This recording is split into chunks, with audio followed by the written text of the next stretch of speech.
2025வது வருடம் எந்த ராசிகளுக்கு ஒரு கோல்டன் பீரியடாக இருக்கும் அப்படிங்கிறத பார்க்கலாம்.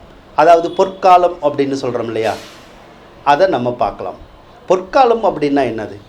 வாழ்க்கையிலேயே அனுபவிக்காத நல்ல விஷயங்களை அனுபவித்த காலம்தான் பொற்காலம். நம்ம ஆசைப்பட்டதெல்லாம் நடக்கிறது அந்த காலம்தான் பொற்காலம். நம்ம எண்ணங்கள் எல்லாம் நிறைவேறுறது தான் பொற்காலம்.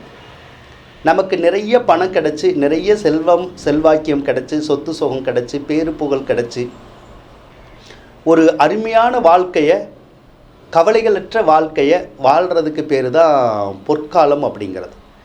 அந்த பொற்காலம் அப்படிங்கிறது கடந்த சில வருடங்களாக ஒரு சில ராசிகளுக்கு இல்லை. அதாவது பொற்காலத்துக்கு பதிலாக கற்காலம் மாதிரி மாறிப்போச்சு.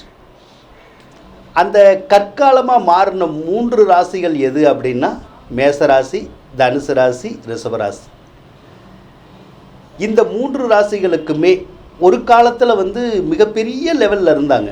கிட்டத்தட்ட 2015க்கு முன்னாடியெல்லாம் எல்லாமே இருந்துச்சு, எதுவுமே அவங்கக்கிட்ட இல்லை அப்படிங்கிறதே கிடையாது.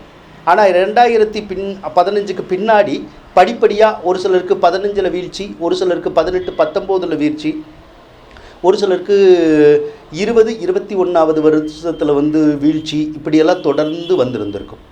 அப்படி வந்திருந்து டோட்டல் லைஃபவே இந்த 3 ராசிகளுக்குமே காலி பண்ணியிருக்கும்.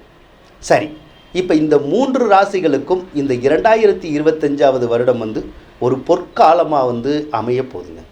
மீண்டும் மறுமலர்ச்சியை ஏற்படுத்தக்கூடிய ஒரு கிரக அமைப்புகள் இந்த 2025ல் இந்த 3 ராசிக்குமே வரப்போகுது. அதனால் தான் இழந்த பேரு புகழ், செல்வம் செல்வாக்கியம், பொருளாதாரம் எல்லாமே இந்த 2025ல் கிடைக்க போகுதுங்க.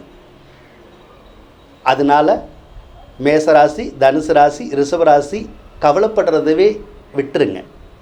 ஏன்னா இந்த 2025 நீங்கள் எப்படி வாழணும்னு நினச்சிங்களோ அந்த மாதிரி அருமையாக நான் சொல்கிற மாதிரி ஒரு கோல்டன் பீரியடாக உங்களுக்கு இருக்க போகுதுங்க.